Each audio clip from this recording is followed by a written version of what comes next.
Hello? Welcome to Night, where the dark speaks and true stories haunt. This channel brings you real horror experiences, urban legends, and chilling encounters that people have truly lived through. Every episode is based on actual stories, told in a way that pulls you into the shadows. From haunted houses to unsolved disappearances, strange family secrets to ancient curses, we explore the kinds of stories that leave you questioning what's real. Perfect for late night listening or a lonely commute home. Subscribe and let the night in. If everyone can leave a comment to let me know where you are listening from in the world.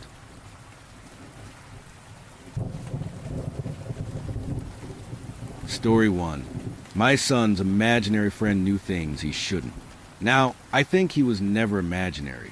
My son, Caleb, started talking to his imaginary friend, Mr. Mapes, when he was 3.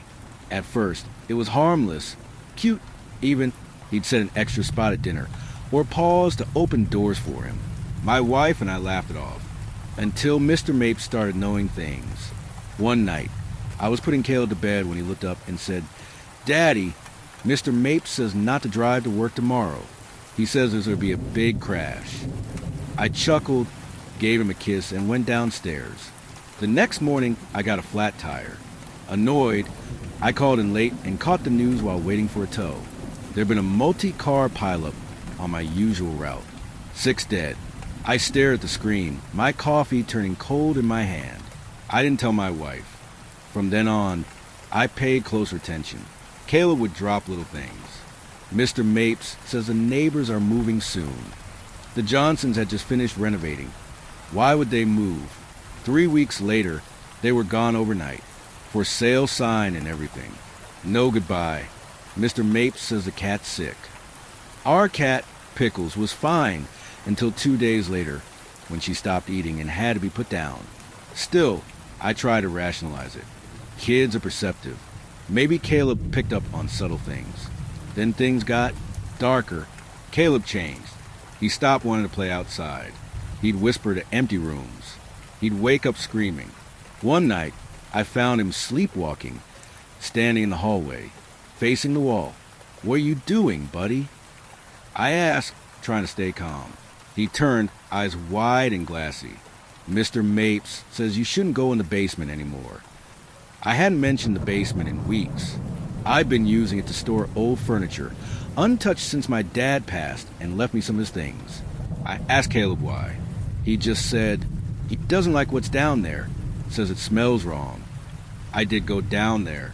I wish I hadn't. At first, it was just musty. Then the smell hit me. Rotting meat, something sour underneath. I searched every corner.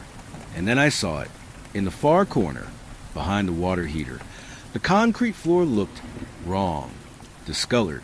Cracked in a circular pattern. Like something had been burned into it. Then filled in. When I touched it, it felt warm. Warm. That night, I dreamed of fire. A room lit by red candles.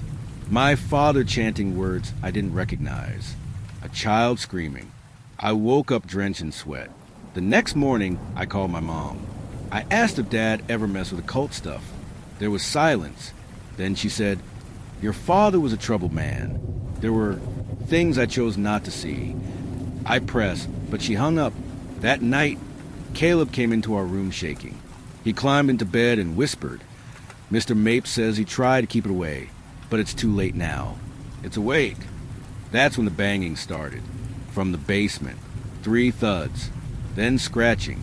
Then a low groaning noise that made my bones ache. I grabbed my bat and went down. The air was thick. The smell was worse than ever. And then the floor cracked open. Only for a second. Just long enough for something wet and black to slither out and vanish into the shadows. I ran. We left that night. Never went back. We didn't even take our things.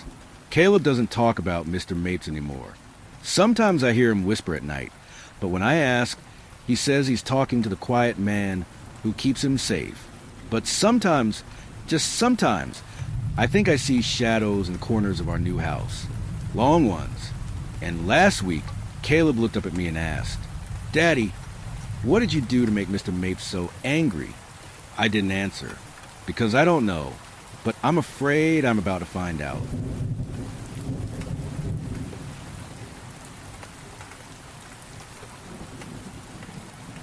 Story 2. My neighbor had the coolest name I've ever heard. Then he died. Hello, my friends. I'm not really sure how to get started, but I had something exceptionally bizarre happen to me. I've told a few people in my life, and usually the response I get is something along the lines of, "That's pretty friggin' weird," or, "Oh, okay." Anyway, I'm not really sure what to do with this experience. You see movies or read stories and expect a payoff or crescendo or something of that nature whenever something big happens. But real life has a way of not caring for your resolution. Anyway, I apologize for rambling, and I will just get started. My story begins when I was 19 years old. Just a kid, really, doing dumb shit that kids do. I had this neighbor, Mr. Onyx Dragons. He had a really cool name. I remember thinking it was the coolest name I'd ever heard. Unfortunately, Mr. Onyx Dragons was just a regular old man.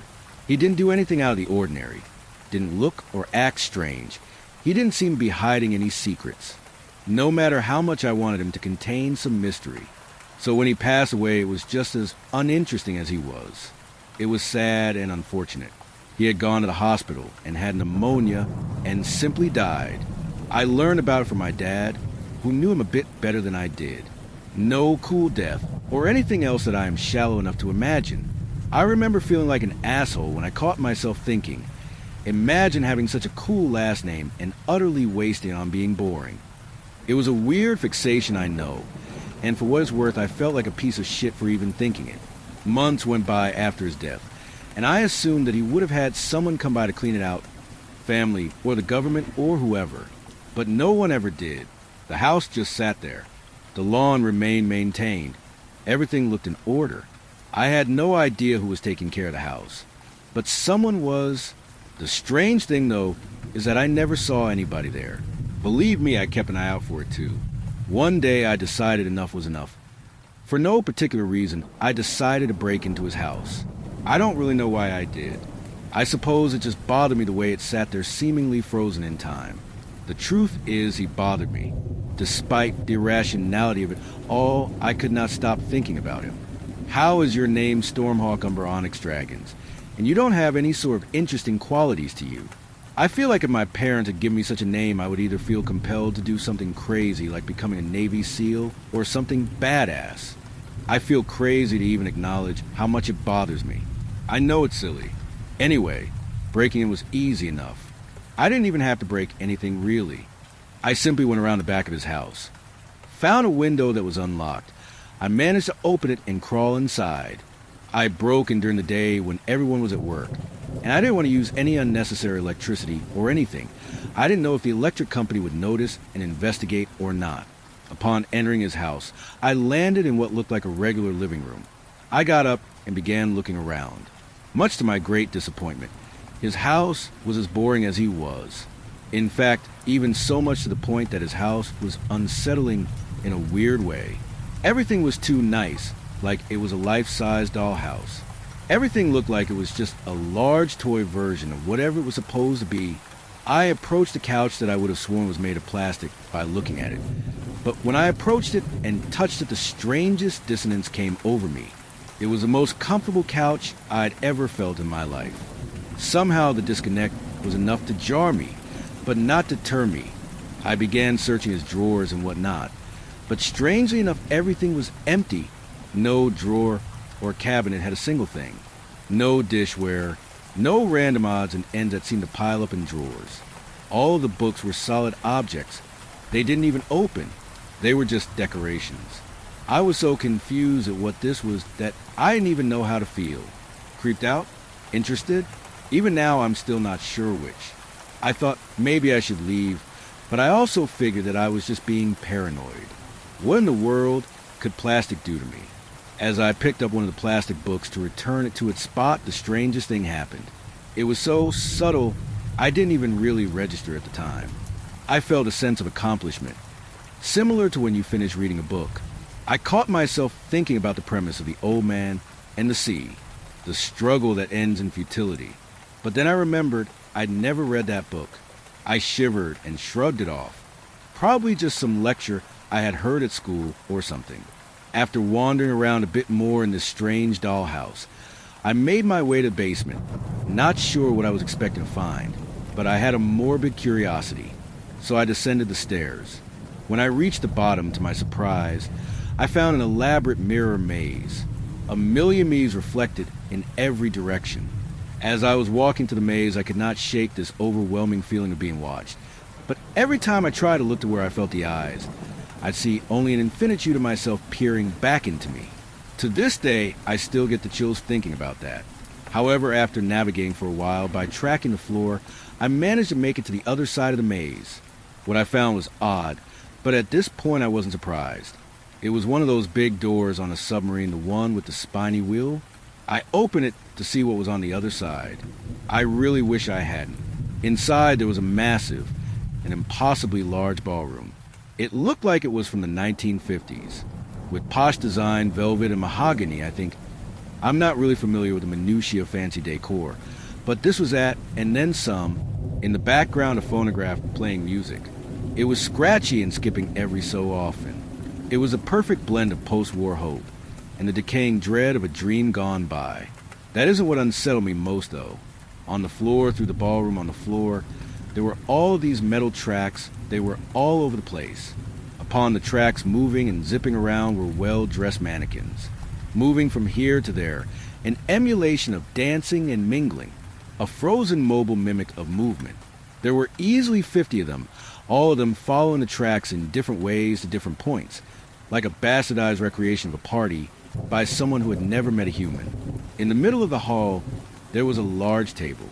I thought to leave, but upon turning around, I saw from the mirror a maze of legion of myself bidding me to stay where I am. I could not resist. When I looked back into the ballroom, I had found that for just a brief moment, all the mannequins had stopped, and all their heads were turned to look at me, regardless of the position of their body. But just for a moment. Soon after, they began zipping back and forth. I made my way to the banquet table and saw a card that had a name on it. It was my name. I sat down at the head of the table. There was a platter in front of me. When I lifted it off, I was greeted by the ripe aroma of rotten meat and turned dairy, a large buffet of rot waiting to be eaten. I tried to get up, to recoil in disgust, but I couldn't. I don't know how I knew, but I knew the mannequins would never forgive me if I didn't partake. So I did. With one rotten bite, I began, then another and another still. Each bite seemingly restoring the food, undoing the rot. As I kept eating, I noticed more and more that the mannequins were no longer just mannequins. They were coming to life. I continued to eat my delicious meal.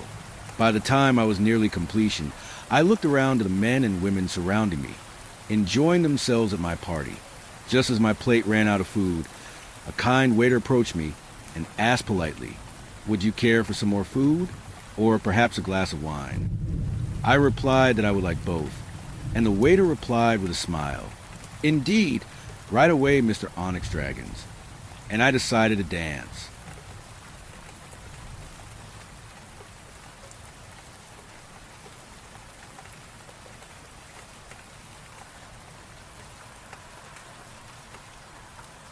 Story 3. I was being hunted by a bear in the woods. The thing that saved me was so much worse. I've always been a hiker. Not a casual one, though. I love the solitude. I love the feeling of being a small, insignificant part of something vast and ancient. The quiet of a forest is a kind of church for me. Or at least it used to be. Yesterday, I decided to tackle a remote section of the Greenhorn Mountains. It's a rugged, beautiful area that doesn't get a lot of foot traffic. I parked my car at a dusty trailhead, clipped my pack on, and headed into the wild. The first few hours were bliss. The air was cool and smelled of pine and damp earth. The only sounds were the wind in the trees, the chatter of squirrels, and the rhythmic crunch of my boots on the trail. It was perfect. I was about 5 miles in deep into a section of dense, old-growth forest when I first heard it. It was a crunch, a heavy one. Anyone who spends time in the woods learns to catalog sounds. A squirrel is a light, frantic skitter. A deer is a delicate snap of a twig, followed by silence. This was different. This was the sound of significant weight deliberately breaking a fallen branch. It came from somewhere off to my left, behind a thick stand of firs. I stopped, my ears straining, and scanned the trees. Nothing. I told myself it was probably a buck, a big one, and kept walking maybe a little faster than before. 100 yards later, I heard it again, crunch, closer this time, and it was followed by the sound of something large moving through the undergrowth, a heavy shush-shush-shush of foliage being pushed aside. My blood went cold. This wasn't a deer. This was something big. I slowly, carefully turned my head, and I saw it, through a gap in the trees, maybe 60, 70 yards back, was a bear, a big black bear. Not just big, but massive. Its head was down, sniffing the path where I had just walked. It wasn't just wandering. It was following my trail. My heart hammered against my ribs. I've seen bears before, but always at a safe distance, and they've always been more scared of me than I was of them. This was different. The way it moved, the deliberate, focused way it followed my scent. This was a hunt. Every survival guide, every nature documentary I'd ever seen flooded my brain. Don't run. Running makes you prey. Don't make eye contact. Don't show fear. I took a slow, deep breath, trying to calm the frantic hummingbird in my chest. Okay, I'm okay. There's still distance. I just need to be smart. My plan was simple. Keep moving at a steady pace, putting distance between us, and slowly start to curve my path in a wide arc. The main trail back to the car was about a mile to my east. If I could circle around the bear's position without it realizing I was flanking it, I could get back on that main trail and head for safety. It was a gamble, but it was better than just walking in a straight line, leading it like the Pied Piper of Doom. So I walked. The next hour was the most terrifying, mentally exhausting hour of my life. Every step was deliberate. Every rustle of leaves behind me sent a jolt of pure adrenaline through my system. I didn't dare look back too often, maybe once every 5 minutes. Every time I did, my heart would sink. It was still there, a lumbering black shadow, moving silently between the trees, always keeping the same distance. It was patient. It wasn't in a hurry. It knew it had all the time in the world. The beautiful forest had transformed into a claustrophobic, terrifying labyrinth. Every tree was an obstacle that hid me from it, but also hid it from me. I kept moving, trying to execute my wide, circling maneuver, but the terrain was getting thicker, forcing me into narrow game trails. The distance was closing. I could hear its heavy breathing now, a low, guttural huffing sound that seemed to vibrate through the ground itself. The pretense was over. It knew I knew, and it was done being patient. I glanced over my shoulder. It was only 40 yards away now, and it was moving faster, its walk breaking into a low, loping trot. The rational part of my brain screamed, "Don't run," but the primal, terrified lizard brain took over. All my clever plans evaporated in a cloud of pure panic. I ran. I crashed through the undergrowth, branches whipping at my face, my lungs burning. I didn't care about the trail anymore. I just ran downhill, hoping to gain speed. Behind me, I heard the bear break into a full charge. The sound was apocalyptic. It wasn't a lumbering beast anymore. It was a freight train of fur and muscle and teeth, snapping trees like twigs, its paws thundering on the forest floor. It was gaining on me. I could feel it. I was going to die. A stupid, terrified death, torn apart in the middle of nowhere. And then I heard the whistle. It was a simple, clear tune, a lilting, 3-note melody, like someone casually whistling a folk song. Doo-dee-doo. It cut through the chaos of the chase. Clear as a bell.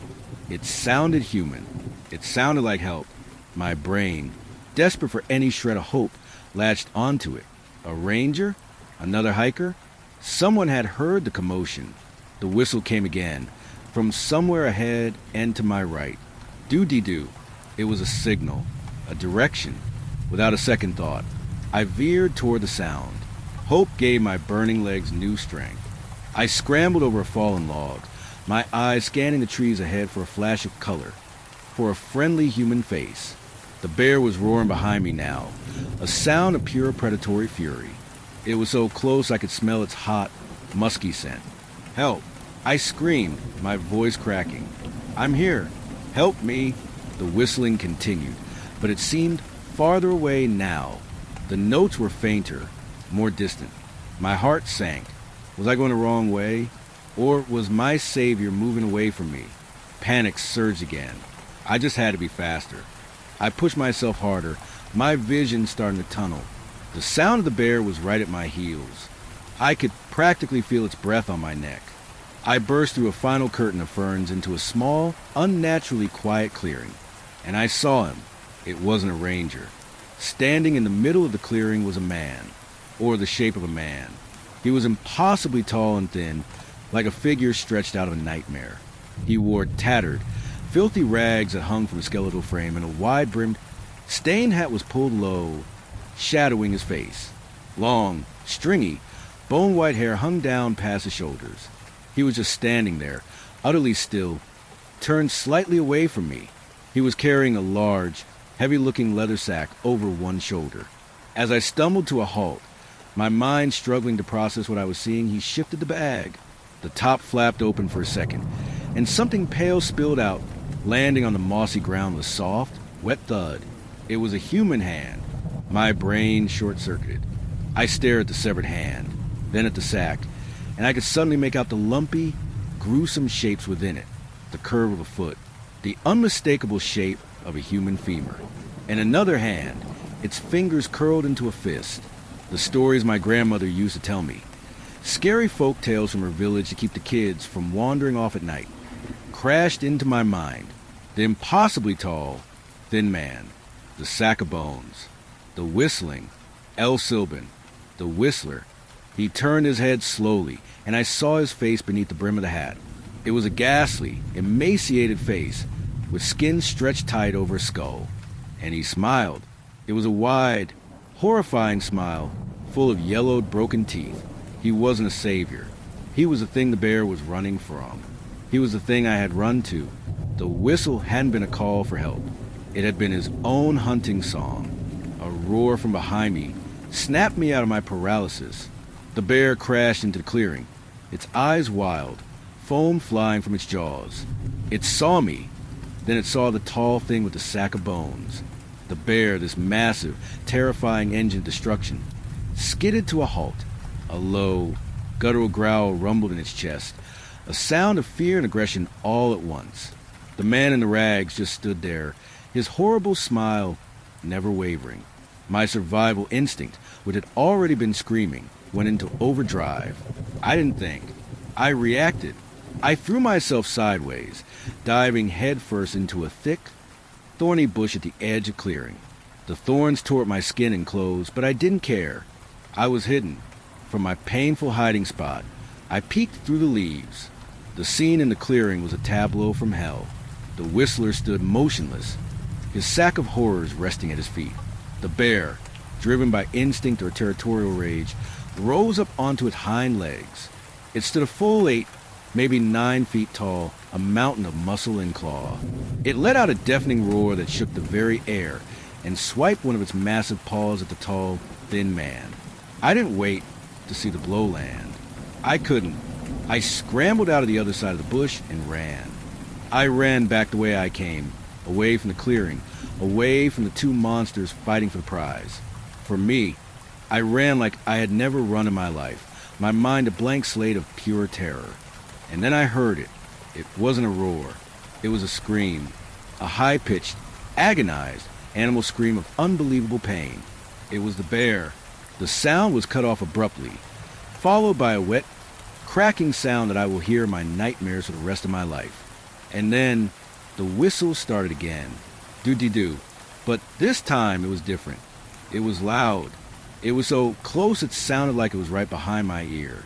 And in that moment of ultimate terror, a fragment of the old story, the one my grandmother told me, flashed in my head. A warning. When the whistle sounds far away, he is right beside you. When it sounds close, he is far away, and you have a chance to run. I didn't look back. I just ran. I ran toward the memory of the main trail, the close, cheerful whistling my only companion. It was my guide, my metronome of terror. As long as it was close, I was gaining distance. The thought was insane, but it was the only thing keeping me going. For 3 minutes, maybe for an eternity, I ran with that tune right in my ear, pushing me forward. Then I burst onto the main trail. I recognized it immediately. My car was less than a mile away. I risked a glance behind me. I saw nothing but trees. And the whistle, it was fainter now, more distant, which meant he was coming. He was done with the bear. I have never known a fear like the one that seized me then. I sprinted down that trail, my legs pumping on pure adrenaline. I could hear him coming. I couldn't see him, but I could feel his presence, a cold dread that seemed to chase me, to suck the warmth from the air. The whistling got fainter and fainter, a whisper on the wind. I saw my car through the trees. The glint of sun on the windshield was the most beautiful thing I have ever seen. I fumbled for my keys, my hands shaking so violently I dropped them twice. I unlocked the door, threw myself inside, and slammed the lock. I jammed the key in the ignition and turned. The engine roared to life. I didn't look in the rear-view mirror. I couldn't. I stomped on the gas pedal, and the car shot forward, spitting gravel. I drove, and I didn't stop until I saw the lights of this rundown motel. So I'm here now.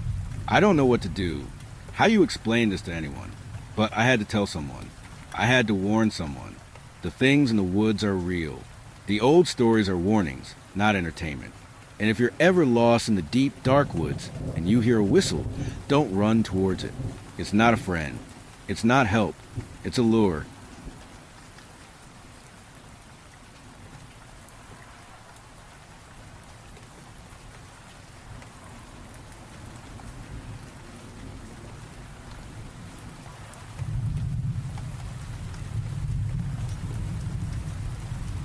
Story 4.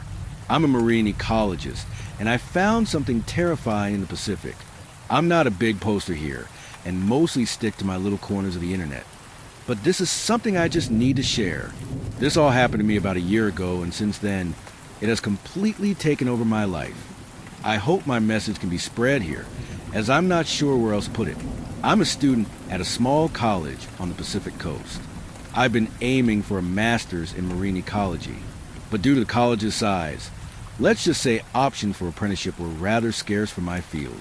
The marine ecology I was studying mainly focused on the impact that pollution had on the ocean and how this affected local wildlife. So you can imagine my surprise when my professor called me to his desk after class. He told me a group of ecologists approached him looking for students to help with a research project. He explained that I seemed like a good fit. He said I was motivated, had good grades, and took my study seriously. He explained that he forwarded my email address to them, and that I should expect a message by that evening. Sure enough, later that night, an email had arrived in my inbox. Good day, Miss Kern. We've heard from Professor DuPage that you are the top of your class and a highly active advocate for ocean conservation. We humbly invite you to accompany us on an expedition to the North Pacific to observe the effect pollution has on the gyres in the area. This trip will be in 3 weeks' time, so make preparations accordingly. The 3 weeks seemed to drag by, until finally the date approached and I packed my bags. Strangely, they only give me the address 2 nights before the day we were supposed to cast off. With my suitcase and food in my trunk, I headed off to the boat docks. It was early, about 6 a.m., and the fog was just beginning to retreat into the shelter of the dark forested hills above the city.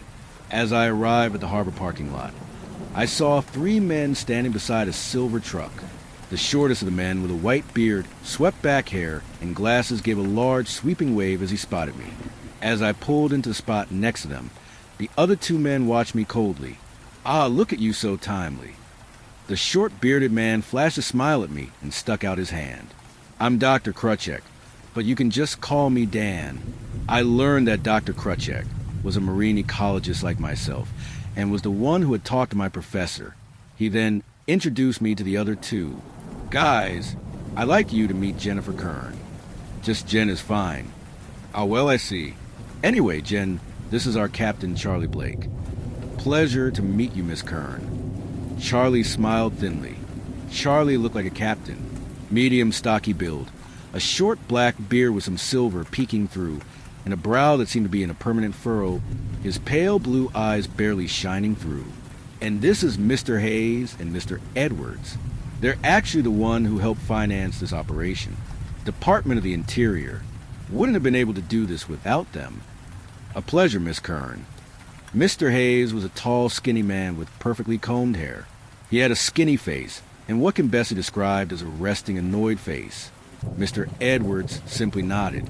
He looked almost identical to Mr. Hayes, save a mole on his left cheek. Well, let's get your luggage on board.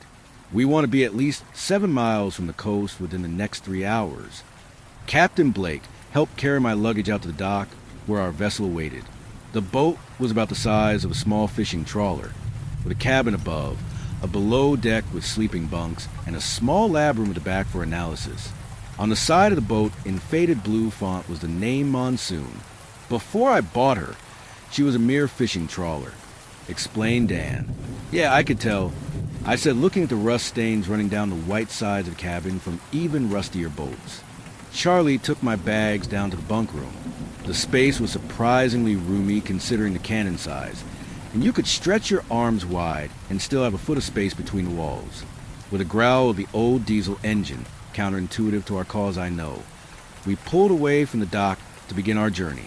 The sun was just starting to rise above the ocean as we officially entered open water.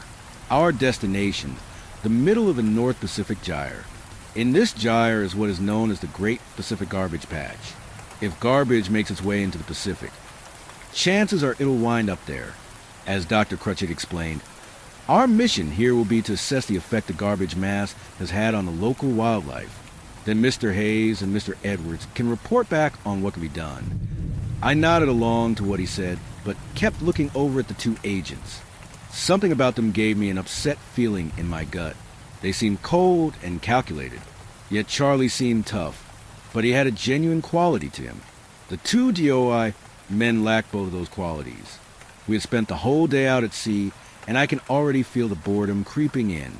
Not even a gaggle of mystery books and old marine biology textbooks could satiate me. According to the captain, we would be arriving within the other reaches of the patch by tomorrow afternoon. Despite it being my first time sleeping on a boat, the waves were gentle enough to lull me to sleep. I was awoken by faint conversation coming from the small kitchenette to the left of the bunk room. I clearly heard Dr. Crutchett's voice and one of the agents. They sounded the damn same. Listen, agent, be reasonable. We're going at the best pace we can. It takes time to truly analyze these areas. Our superiors need a report immediately. Doctor, if we don't, we won't think twice about cutting all funding to your research. Fine. We should be nearing the area soon. I heard Dan stomp up the steps to the main deck. I quietly slipped out of my bunk and got dressed. Due to the cramped quarters, I'd take all the privacy I could get. The thought of being the only woman on a boat of men was still playing at the back of my mind. I got a cup of coffee from the old Keurig machine in the kitchenette before heading up after the doctor. He was leaning against the railing, stewing to himself. I leaned on the deck next to him. I heard you guys talking. Dan looked up, his brow furrowing in concern. Oh, sorry you had to hear that, Jan. He sighed. It's just, I've been trying to do some more research in that area, and now that I have a chance, I have the fucking government breathing down my back. I feel stuck. I put a comforting hand on his shoulder. Well, it sucks they're breathing down your neck, but at least they're showing interest in us. Eh? Yeah, Jen, I suppose you're right. While I was trying to keep the doctor upbeat, this just further stoked my suspicions and anger toward the agents aboard with us. I wandered into the cab to see Captain Charlie puzzling over some instruments and then looking to the horizon ahead. The fuck? I asked him what the matter was, and he pointed to his instruments. It was then I noticed that they were all going ballistic, gauge needles flicking to and fro. I'm not sure what's happening. It's like someone is waving a big magnet over controls. Just as he said that, a huge jolt hit the ship, what sounded like metal against metal scraping from below. The whole boat felt like it jolted up, as if it went over a speed bump. The hell was that? The professor ran into the doorway, holding the frame in case another tremor shook the boat. I don't know, I didn't see anything on the radar, but, well, look at it. Sure enough, the radar seemed to be glitching in and out, almost completing a rotation, and then fading out. I've never seen anything like it. Charlie sounded worried, and this worried me. If our captain didn't know what was happening, we were screwed. Something else I noticed was that the sun was getting low on the horizon. Strange. It felt like it was just noon a half hour ago. Well, folks, looks like we're going to have to stop here for the night. Charlie shrugged his shoulders. I don't want to push forward at all while the instruments are all fuddled, especially since we're losing daylight. It was disappointing to hear, but Dan and I agreed that would be for the best. As I went out on the deck, I saw the two agents quietly talking to each other. I couldn't make out much, but something did stick out to me. Something Zone T. My sleep was rough that night. I kept having dreams about walking through the lab at my school. Shelves lined with specimens and formaldehyde, all of them screaming. When I woke up, it was barely light out. Something fell off, but I couldn't quite place it, as if something was out of place. Looking at the small glass of water by my bedside, I realized what it was. The water was not moving. For the last couple of days, everything on the boat had a constant sway and bob, even at the water's calmest. But that's not the case now. Confused, I made my way to the kitchenette and out the door to the deck. I was surprised to see everyone, including the captain, out on the deck. I paced out onto the deck to ask what was going on. Then I looked for myself. We were no longer on water, but we weren't on land either. As far as the eye could see, on all sides was a sprawling landscape made of waste. A flat plain of garbage, and out on that plain, the rusted hulls of ocean freighters lay, like beach whales. Where the fuck are we?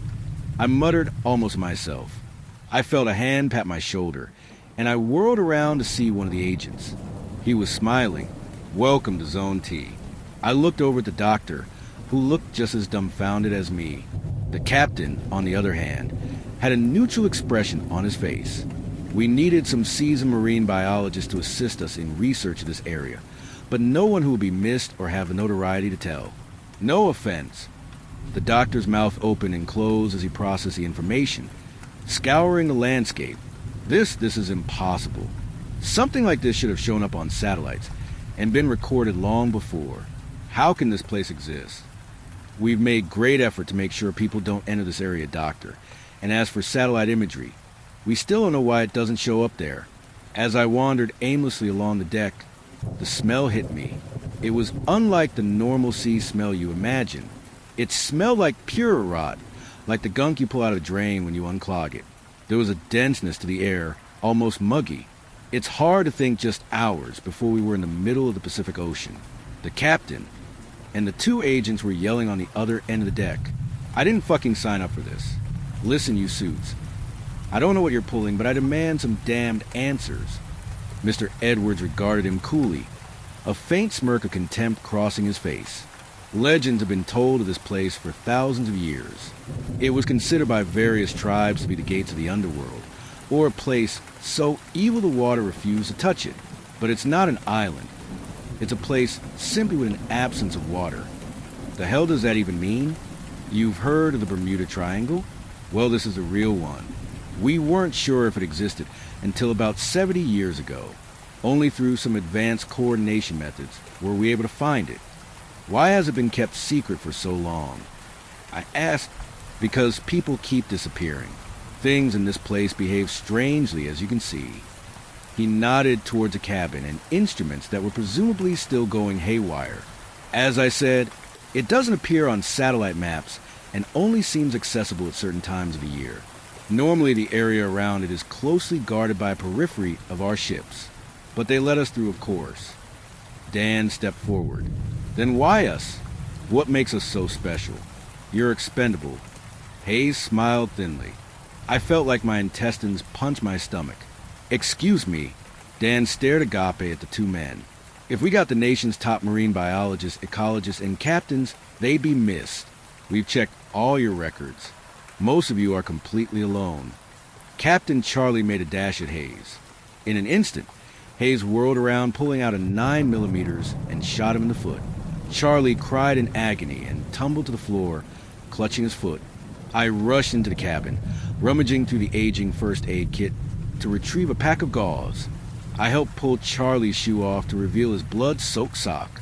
Fortunately, it had just grazed the top of his foot, but it had still cut deep. Charlie winced as I wrapped the gauze around his foot, while Dan held him up.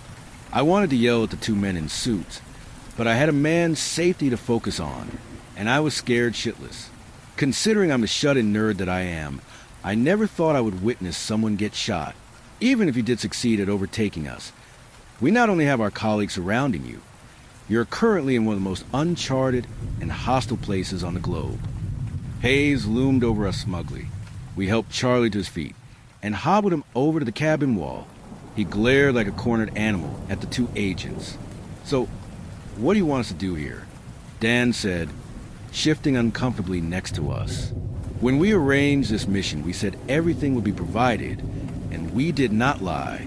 You will find wetsuits, boots, autopsy tools, and preservation containers. You will also be provided with weapons." Dan turned his head to the agents. "Weapons? It's just a precaution," Agent Edwards said matter-of-factly. At that point, the place we found ourselves in truly began to sink in. Sure, we were scientists, but to be one of a few people in a place beyond understanding, it genuinely frightened me. Ancient maps would see monsters at their edges labeled, "There be monsters here," flashed through my head. The agents led us to the back, presenting us with everything you might possibly need in a place in the middle of the ocean that defied the laws of physics. Once we were suited up in our gear, the agents opened up a locked box with 5 strange-looking devices in them. They were long black poles, about the width of a can, and they had a 2-pronged end that made it look like a spear that a little imp would flail around. "These are your weapons. Enough electricity in them to render a rhino unconscious. It should help at least ward off anything that comes your way." "Yeah, well, what is it?" Charlie asked, limping over to us. The agents remained silent, passing the stunned spears to us. "Fucking all right then," Charlie grumbled, hobbling back to his folding chair brought from below. Edwards tossed Charlie a cane. "You'll be our guard considering your recent incapacitation." Charlie glared up at him, but said nothing. The agents unhinged the gangway, and it fell heavily to the floor with a squelching sound. With a grim nod from the agents, we stepped down the gangway and into the wilderness before us. The ground below us was semi-soft and fibery, like we were walking on a giant wicker chair. Parts of rusted shapes and masses of garbage stuck out of the ground, all while a faint rumbling permeated the air. We approached the rusted bow of one ship, which was covered in some sort of vine. I took out a scalpel to cut a piece off, and as I did, the vine made a hissing sound and zipped away with a rumble. The whole mass of vines began moving, like a giant slithering tumbleweed, and it moved like a caterpillar over the bow of the ship and disappeared into a hole in the ground. "Those things are harmless, unless you stay still too long," Edwards remarked emotionlessly. I looked down at the little piece of tendril, wriggling around on its own at our feet. I picked it up gingerly and placed it quickly into one of the sample cases, where it wriggled as if objecting to its imprisonment. The vine reminded me of a certain kind of plant I saw when I was a kid, when my family visited my grandma in Georgia. The plant was called kudzu. It grew over anything, choking the life out of other plants. It also grew incredibly fast. This stuff was faster. With a new sense of unease among our group, we kept moving further in. The structures around us seemed to decay further. Some of them didn't even look like any sort of structural design built by man, let alone a boat. Dan and I collected a few more samples before Edwards directed us to head back towards camp. As we approached the boat, I became aware of a strange sound. It was like grinding, but wet, as if someone were running a semi-picked over chicken bone on a picket fence. It wouldn't take long to learn what the noise was. On the deck of the ship was what was left of Captain Charlie. Towering over him was a beast the likes of which I had ever seen. Had it not been moving, it looked like something that could never have been alive. Its skin was made of what looked like wet cloth or plastic, stretched raggedly over its frame. Bits of metal stuck out from this covering, acting like its bones. It stood on all fours, made of what looked like harpoons. I happened to look to my left to see a bloodied Agent Hayes, clutching his gun tightly and looking at me desperately. He crept over to me silently. That thing came out of nowhere. He didn't stand a chance. I didn't even have time to get to the radio. ITIT didn't even react to my bullets. It just fucking stared at me. The being turned slightly, making us both crouch down. We ducked behind a rusted piece of metal. Seeing the other two a further way off, I was able to see its face. Part of it looked like a shark skull, the right half of its jaw hanging limp. Most of it was covered in moss, as if it had been around for a long time. I saw what was making the grinding sound. Sticking out of the skull was a rusted and freshly bloodied saw blade, which it was currently using to saw into the captain's face. Quietly, Hayes and I backtracked to the others, only to have my blood run cold as I accidentally kicked a shred of scrap metal that sounded like nails on a chalkboard. The beast spun its head around with a sort of clanking sound, like a roller coaster going up its hill, and although it didn't have visible eyes, I knew it saw us. It dropped what was left of the captain's head, looking now more like a squashed watermelon, and leapt over the deck toward us. Fucking run for it. Hayes yelled. The beast sprinted forward on its harpoon legs at a terrifying speed, its buzzsaw mouth spinning menacingly. A shrill scream broke out behind us. Against my better judgment, I looked behind me. It was Hayes who screamed. Wrapped around his leg was a black tendril that looked like a steel cable. The cable led to the mouth of the beast, which now seemed to be drooling a black, oily substance. Hayes screamed in horror as the beast began reeling him in like a fish on a line. While Edwards and I stared frozen in shock, I saw a blur run between us over to Hayes. With a yell, Dan brought his stunned sword onto the tendril. The beast let out a garbled screech, and the tendril rapidly retracted. Hayes fell away, scrambling backwards, as Dan stood his ground. Dan and the beast stood about 10 feet apart, him holding the stun cane in front of him like a lion tamer. The beast seemed confused by this, its blade now twitching back and forth in a way that seemed almost hesitant. Just as it seemed like the beast was ready to turn tail, I heard a clunking sound from somewhere above us. Descending from one of the cliff-like shipwrecks was a giant spider-like creature. It looked familiar, then I realized it looked like a giant bacteriophage virus. Spider legs, a body like a screw, and a diamond-shaped head. Before we had time to react, it pounced onto Hayes, pinning him with two of its legs. A long hose extended from its middle, and I saw the glint of a long needle at the end. The needle shot down, injecting itself into Hayes' stomach. He howled with pain, and Edwards threw up next to me.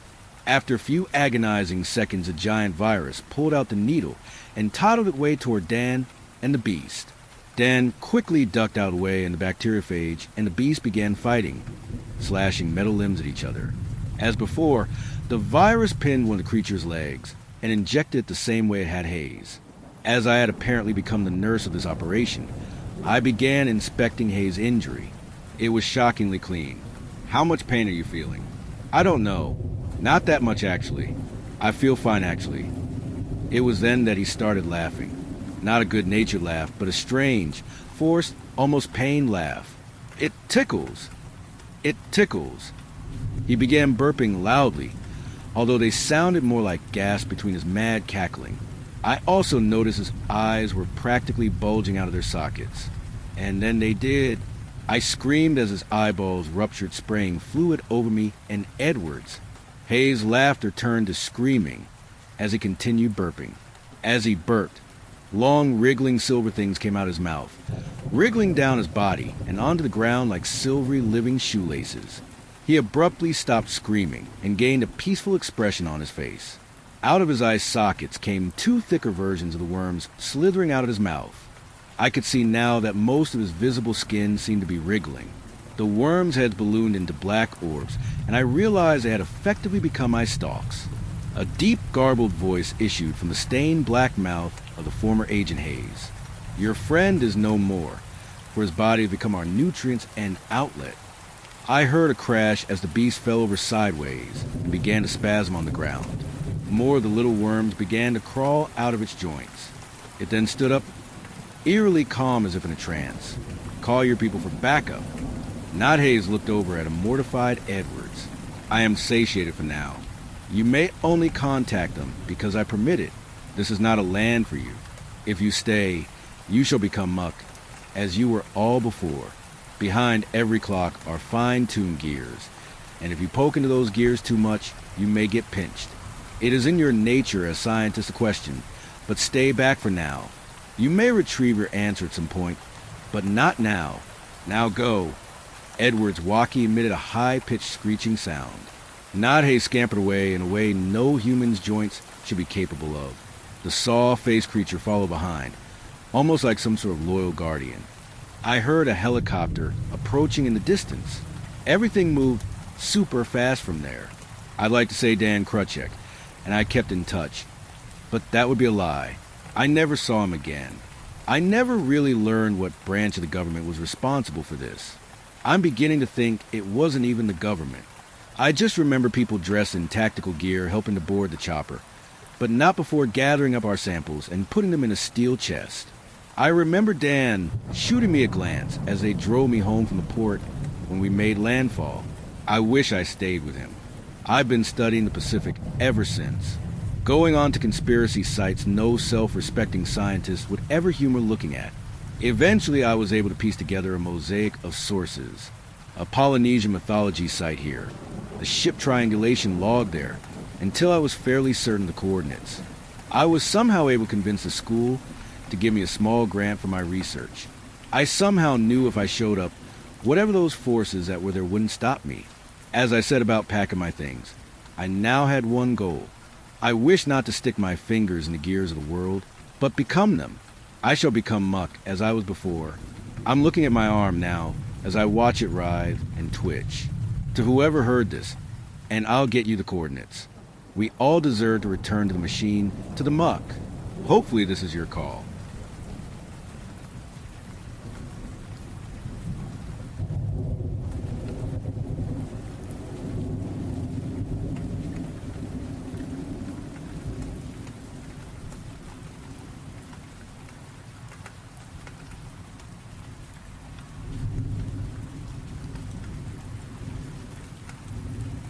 Story 5.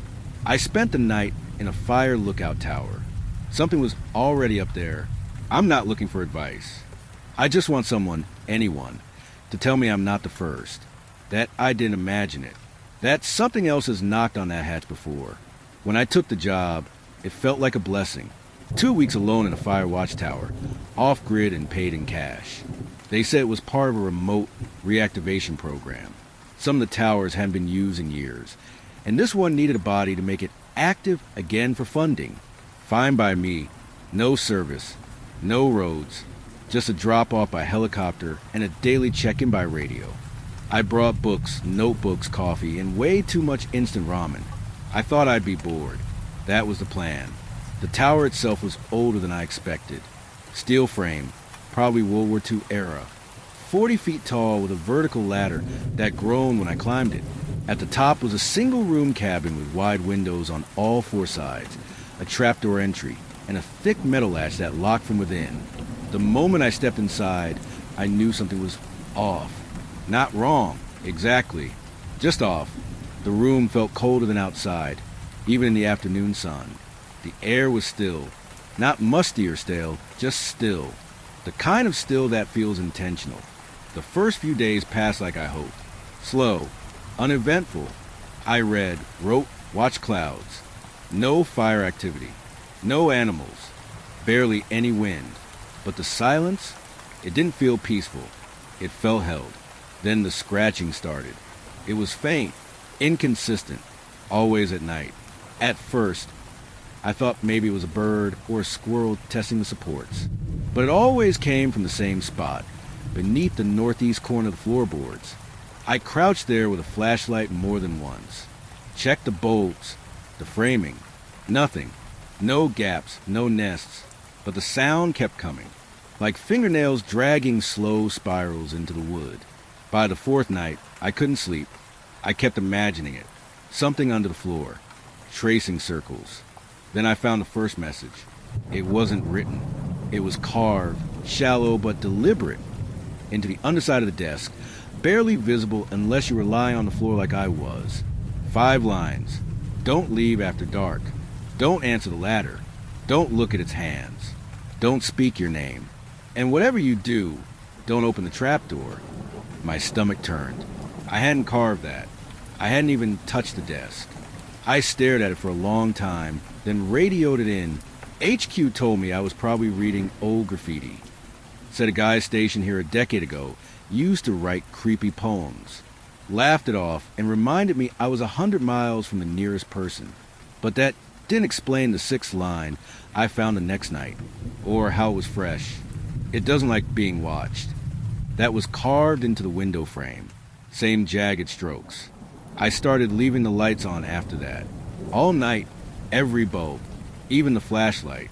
But around midnight, the power flickered. And then I heard it, knocking, for slow knocks, from beneath the trapdoor, not from the ladder, not from below, from inside the room, under the floorboards. I didn't move, just stared at the hatch. The bolt was rattling gently, not forced, just tested, the way someone might turn a doorknob to see if it's locked. Then a voice whispered my name, not shouted, whispered, like someone was lying just beneath the wood, mouth pressed to the grain, and it sounded like me. I stayed frozen until the first light of dawn pushed through the windows. When I finally moved, I found something by my cot, in the dust.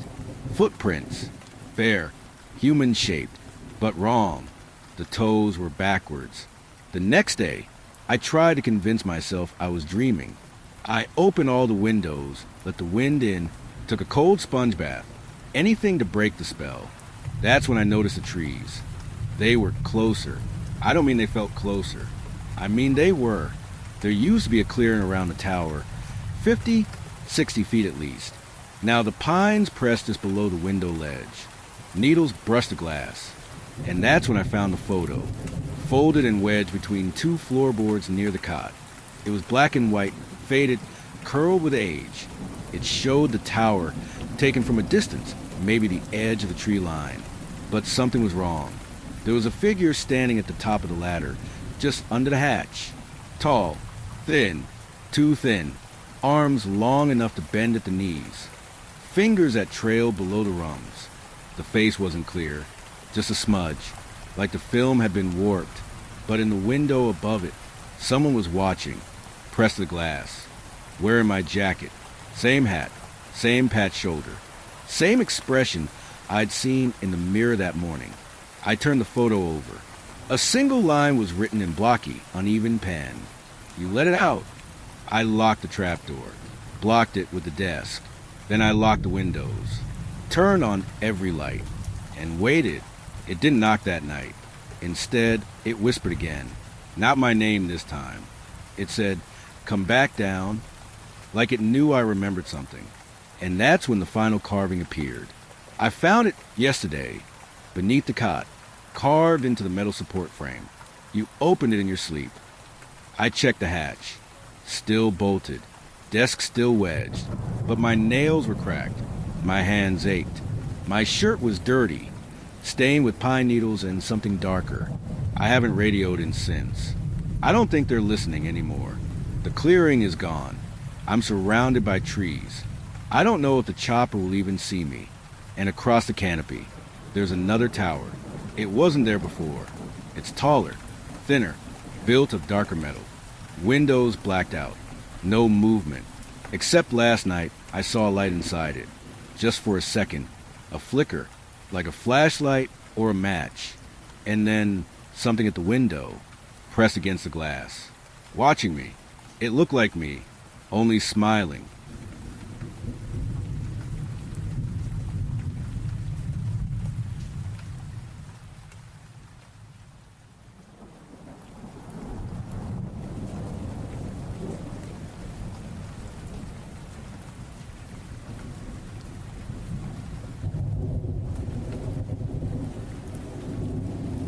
Story 6.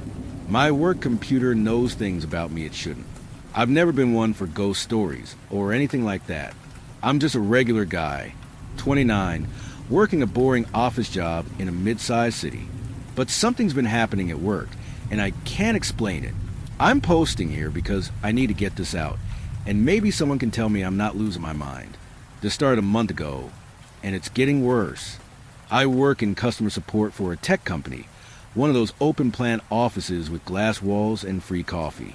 My desk is in a corner, and I spend most of my day on my work computer, answering emails and troubleshooting software issues. It's a standard Dell desktop, nothing fancy, locked down by IT. so we can't install anything or mess with settings.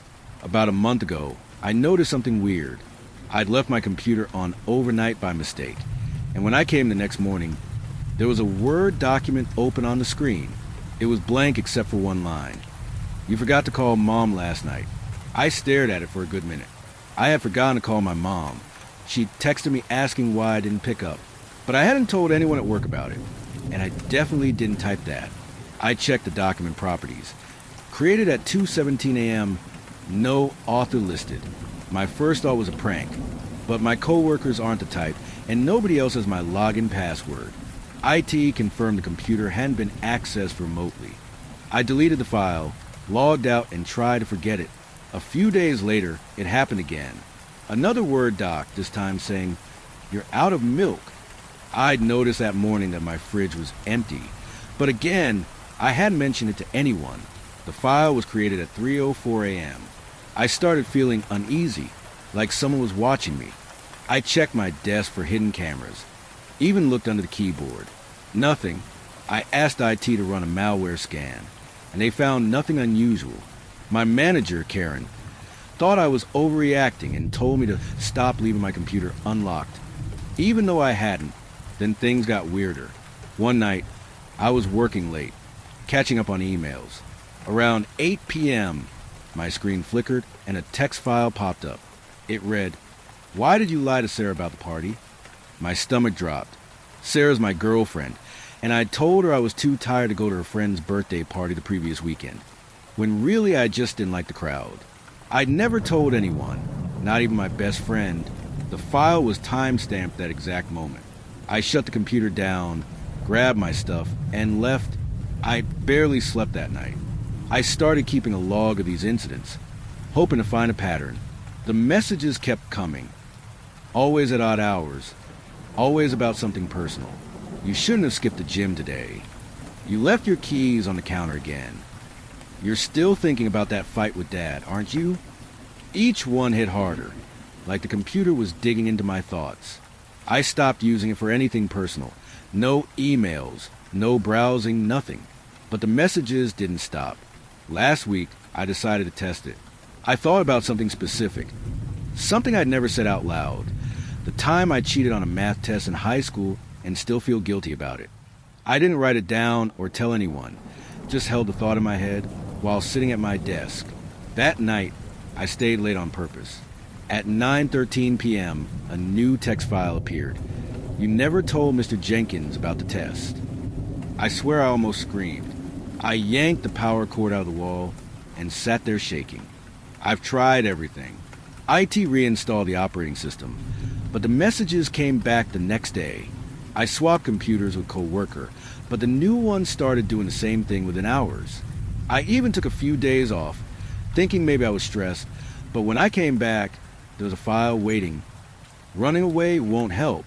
I'm scared to sit at my desk now. I keep my monitor turned off when I'm not using it, but I can still hear the hard drive whirring sometimes, like it's working on something. The worst part is last night. I was home, not even at work, and my phone buzzed with an email from my work account. I hadn't logged in since leaving the office. The subject was blank, and the body just said, "I see you right now." I live alone. I checked every room, every closet, even the damn crawl space. Nothing. But I couldn't shake the feeling that something was watching me. I haven't gone back to work since. I don't know what this is. A hacker? Some kind of AI glitch? Or something else?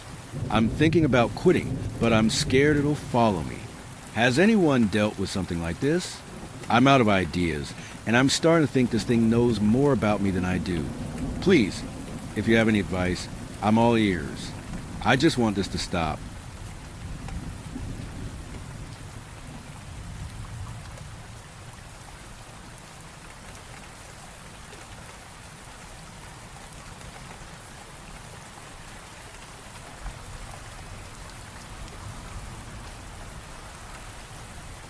Story 7.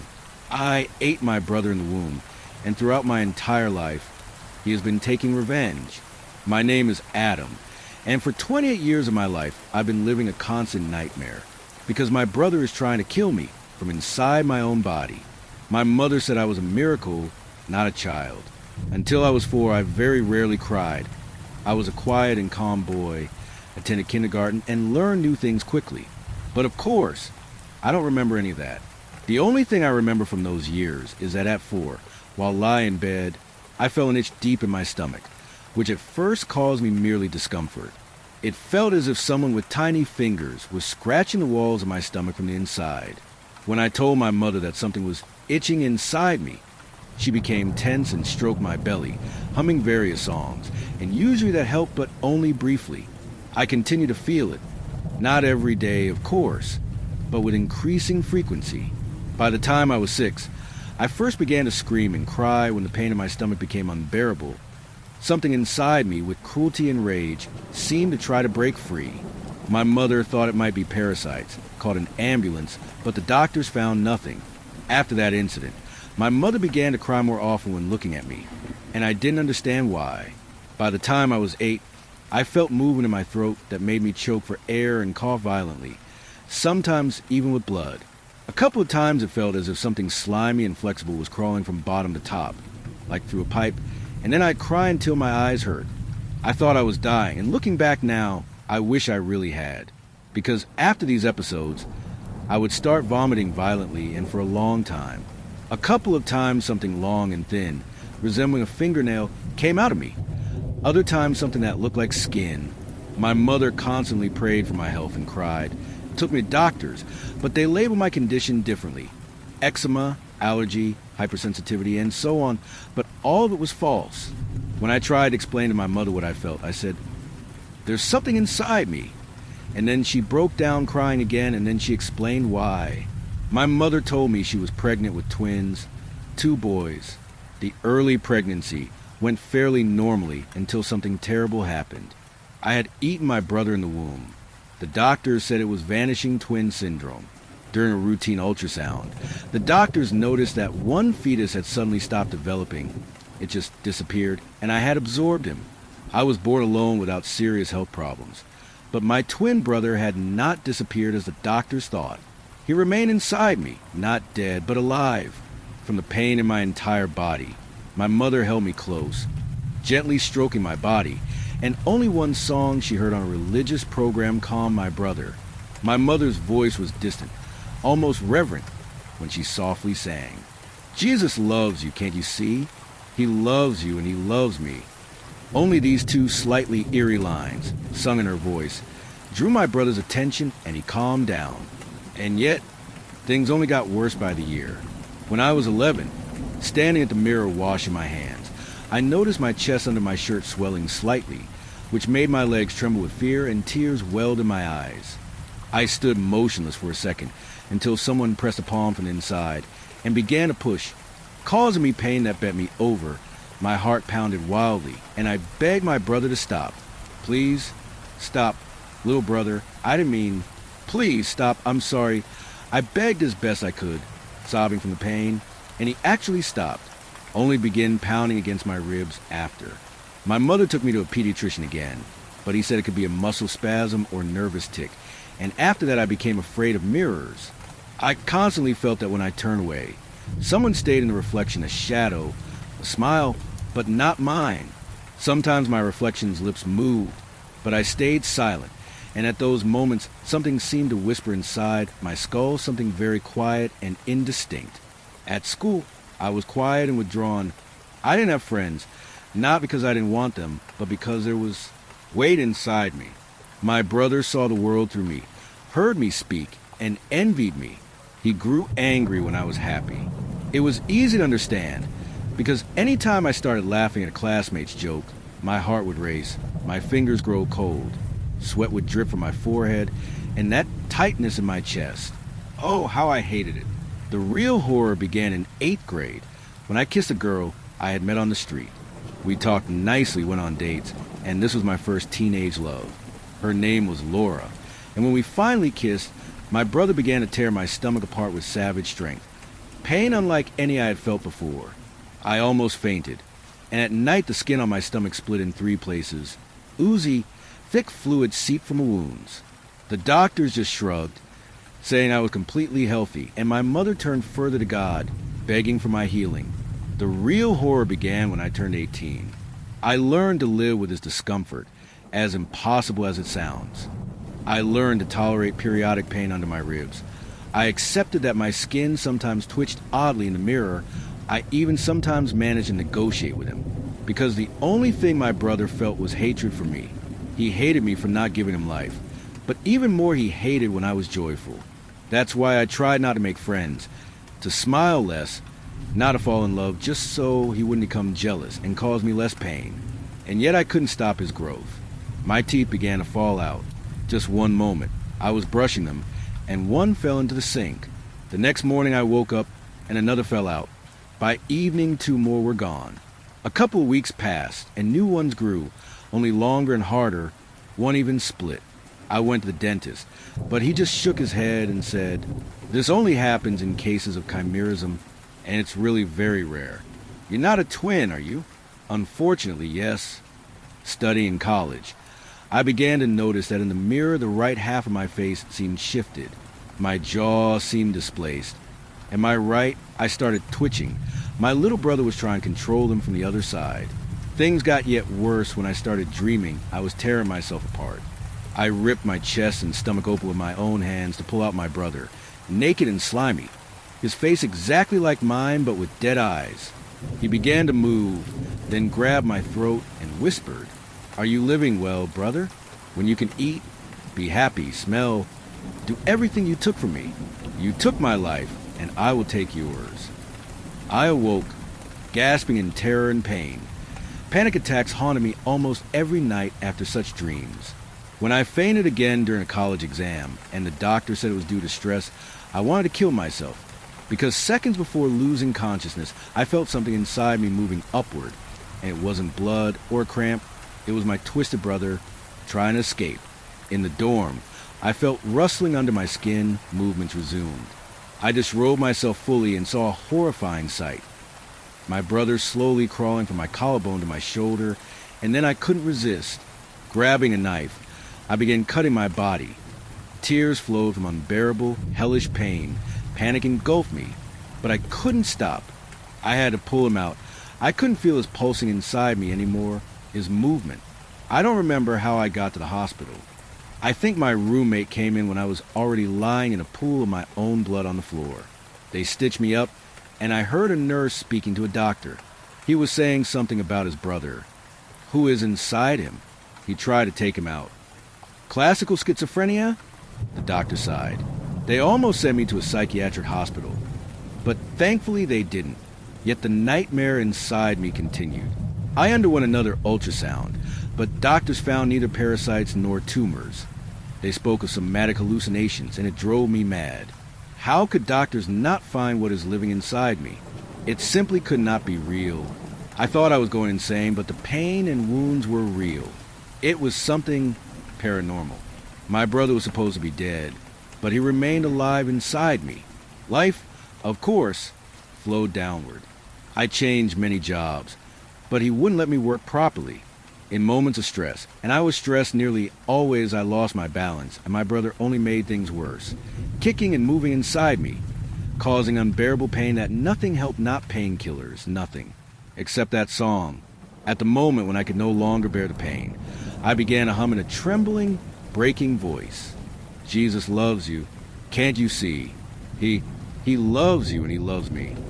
I gulped air greedily, trying not to pass out, and continued singing until my brother stopped trying to punch a hole in my stomach to escape. And yet he kept growing, so the consonants turned into constant, excruciating burning, endless bone pain, and my spine cracked sometimes with such a sound I thought it had broken. I began sleeping far less than before, and when I did sleep, I saw the same monstrous dreams where my brother finally emerged from me.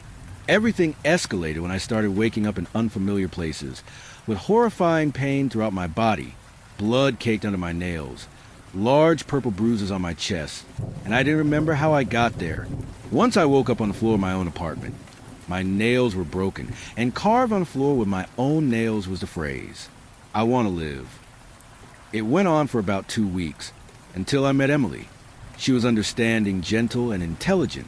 We quickly started dating and even moved in together. How did my brother react? extremely negatively, but I was blinded by love and happiness. And over time, the pain became easier to bear. For the month and a half Emily and I were together, I was happier than ever, until one day she woke up choking in her own tears. Adam, Adam, what are you saying? What's wrong, dear? You were whispering, but it wasn't your voice. You said I shouldn't be near you because you're already taken.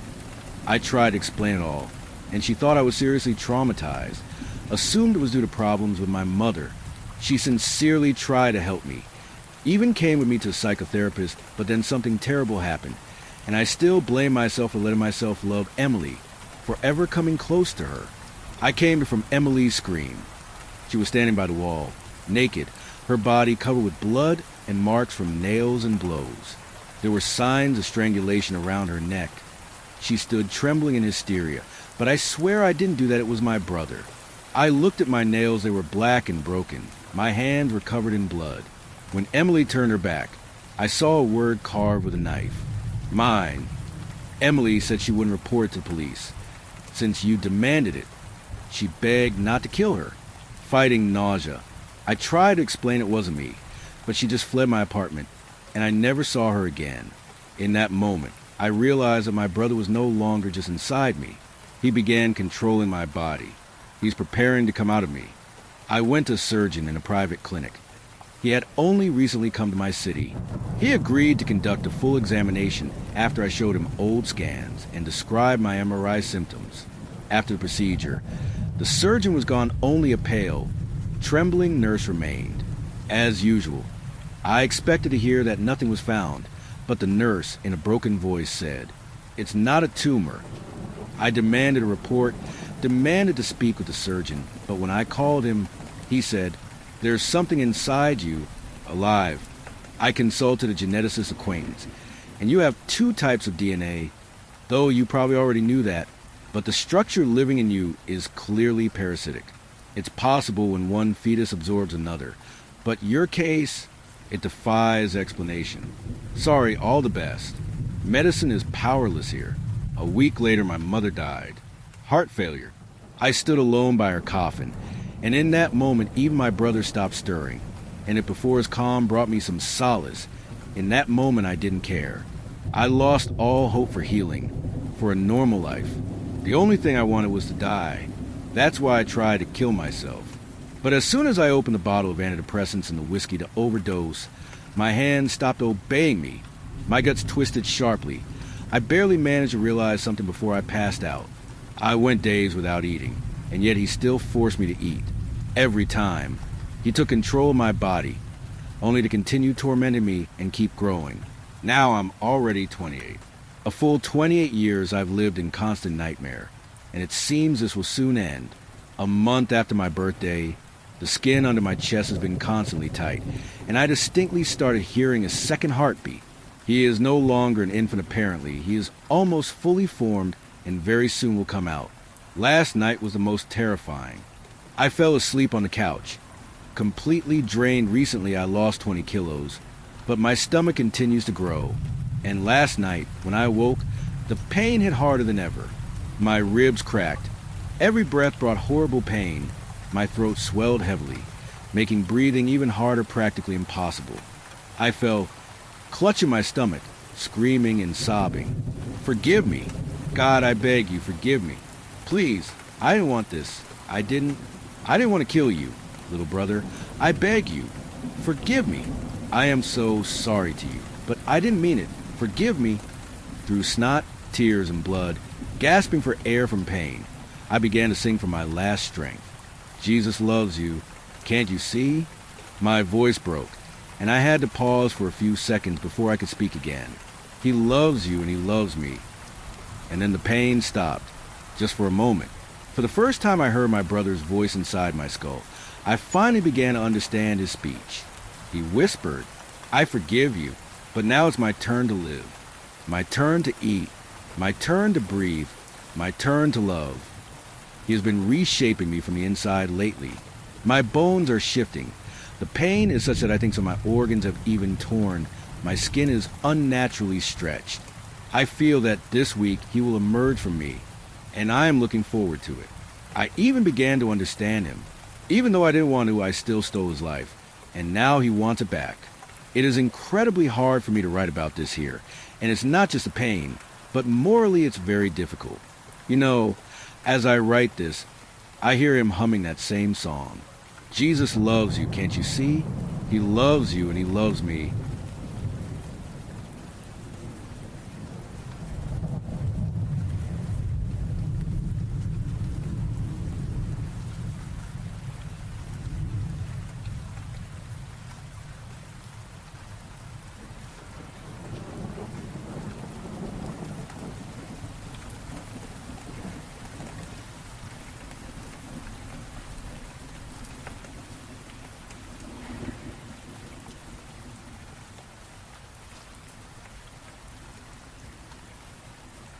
Story 8. Infection. Me and my wife love hiking and spelunking. Every month or so we find a new trail or a new cave and go exploring to see what Mother Nature had in store. One day we find this old, heavily wooded trail, overgrown with vegetation. I thought it would be a cool idea to explore it, but my wife hesitated, which is understandable. A bit disappointed, but in agreement, we didn't go. The next day, however, she wanted to go explore it. Her reason being that she saw the disappointed look on my face and felt bad. I felt like a dick for making her feel bad, but she strongly insisted we go, and I'm not going to miss out on any adventure. And so we set off the trail. We made it back to the trail and got ourselves ready to go, grabbing out gear and other necessities, and dousing ourselves in gallons of bug spray. The day was perfect, as the trail wasn't as overgrown as I thought, and my wife was having a nice time, cracking jokes between each other and having wondrous conversations. About 3 hours we started getting tired, and so we stopped in a nice, shady spot under a tree and put our stuff down. I sat down on a large rock that was off to the side and rummaged through my bag to find my granola bar. That's when I felt a sharp sting on my arm. I didn't get a chance to see what bug it was, but I slapped it off and it flew away.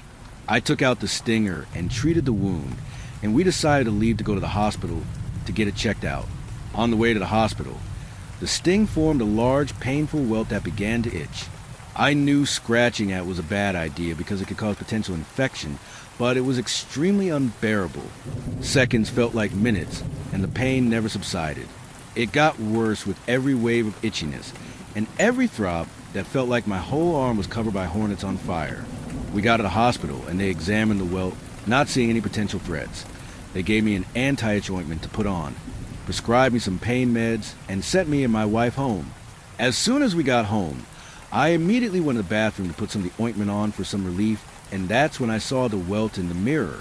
It had gone from a bright red to a deep purple spot on my arm. Thinking it was only bruising up as a part of the healing process, I put the ointment on, took some of the pain relievers, and went about the rest of the day. The next few days were torture. On day 2, the area of bruising spread much farther up my arm.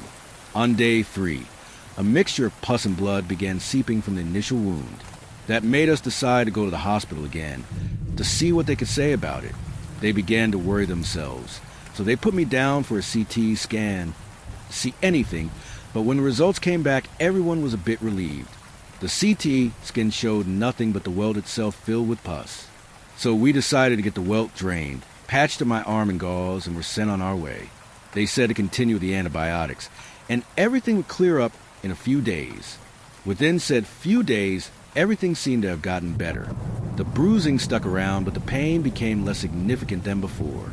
For those few days, I felt the best I ever had in a long time. One morning as I woke up, I wouldn't get out of bed, but as I went to put pressure on my arm to push myself up, I collapsed and rolled off the bed. It hurt a bit, but I laughed it off thinking I had a dead arm. I got myself up and walked to the bathroom to freshen up. Then I noticed my arm in the mirror. My arm was a nasty shade of purple, and my fingertips had gone near black, and I couldn't feel a thing.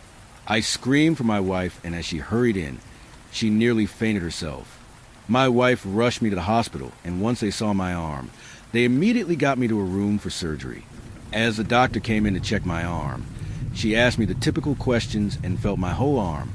I told her I can't feel anything. As she made her way to the spot where I was stung/bit, there was a crunch.